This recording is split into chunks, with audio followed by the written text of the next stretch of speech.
बिस्मिल्लाहिर्रहमानिर्रहीम, अस्सलाम वालेकुम, वेलकम टू माय चैनल दावत इस्लाम। मैं हूं आपका दोस्त शफकत अली ऑफिशियल। उम्मीद करता हूं कि आप सब लोग ईमान के आला दर्जे पे होंगे। सूरत अल तौबा के या नंबर 58 का तर्जुमा, ए नबी सल्लल्लाहु अलैहि वसल्लम, इनमें से बाज लोग सदाकात की तकसीम में तुम पर इतराज़ात करते हैं। अगर इस माल में से इन्हें कुछ दे दिया जाए तो खुश हो जाएं, और ना दिया जाए तो बिगड़ने लगते हैं। सूरतुल तौबा आयशिया नंबर 57। अर्रा में ये पहला मौका था कि मुल्क के तमाम उन बशिंदों पर जो एक मुकर्रर मिकदार से ज़्यादा माल रखते थे,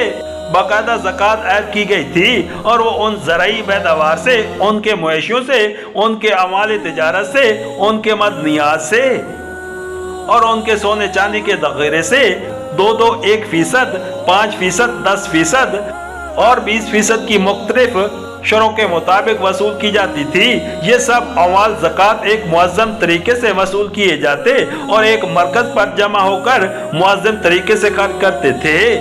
इस तरह नबी करीम सल्लल्लाहु अलैहि वसल्लम के पास मुल्क के अतराफ से इतनी दौलत समट कर आती और आपके हाथों खर्च होती थी जो अरब के लोगों ने कभी इससे पहले किसी एक शख्स के हाथों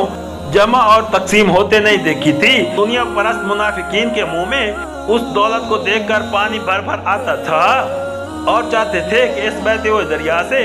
उनको खूब सैर होकर पीने का मौका मिले, मगर यहाँ पिलाने वाला खुद अपने ऊपर और अपने मुतल्लिकीन पर उस दरिया के एक एक कतरे को हराम कर चुका था, और कोई ये तवक्को न कर सकता था कि उसके हाथों से मुस्तहिक लोगों के सिवा किसी और के लब तक जाम पहुँच सके।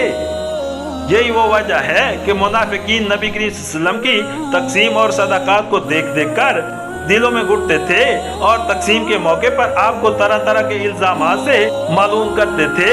दरअसल शिकायत तो उन्हें ये थी कि उस माल पर हमें दस्त दराजी का मौका नहीं दिया जाता, मगर उस हकीकत शिकायत को ये छुपाकर वो इल्जाम ये रखते थे कि माल की तकसीम इंसाफ से नहीं की जाती और इसमें जानिबदारी से काम लिया जाता है। सूरतुल तौबा की या नंबर 59 का तर्जुमा, क्या अच्छा होता कि अल्लाह और रसूल ने जो कुछ भी उन्हें दिया था उस पर वो राजी रहते और कहते कि अल्लाह हमारे लिए काफ़ी है, वो अपने फजल से हमें और बहुत कुछ देगा और उसका रसूल भी हम पर इनायत फरमाएगा, हम अल्लाह की तरफ नजर जमाए हुए हैं। सूरतुल तौबा आयशिया नंबर 58, यानी माले गनीमत में से जो हिस्सा भी नबी करीम सल्लल्लाहु अलैहि वसल्लम उनको देते हैं उस पर कायम रहते, और खुदा के फजल से जो कुछ ये खुद कमाते हैं और खुदा के दिए हुए ज़राए आमदनी से जो खुशहाली उन्हें मुयस्सर है उसको अपने लिए काफ़ी समझते। सूरतुल तौबा आयशिया नंबर 59, यानी ज़कात के अलावा जो अमाल हुकूमत के ख़जाने में आएंगे